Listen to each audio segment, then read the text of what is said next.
Welcome to another Simple Dad YouTube video. In this video, I'll show you how to enable ambient mode on your YouTube app. If you're new here, please subscribe to see more videos like this and don't forget to like this video. So ambient mode is a new update on the YouTube app where it uses a lighting effect to make video watching in the dark theme more immersive. It basically casts a gentle color from the video into your screen's background. So let me show you how to turn on ambient mode on your YouTube app.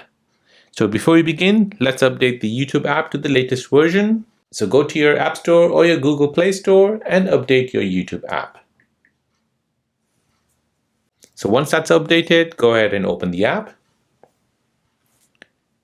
Next, you want to go to a video. Now to enable ambient mode on this video, you want to tap on the video. Then you want to tap on the gear symbol here, the top right. Then you'll get this menu. Here on the fourth line, you'll get ambient mode. As you can see, it's currently switched off, so tap on it to enable it. And you'll get this message here, ambient mode is on. Now, as you can see, it has cast a white color here just below your video. So that means ambient mode is switched on.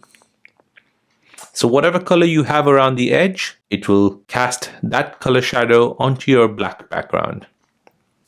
So that is how to enable ambient mode on your YouTube app. If this video is helpful, then please subscribe to see more videos like this. If you have any other questions, then please do let me know in the comment section down below. Thanks for watching and see you in the next one.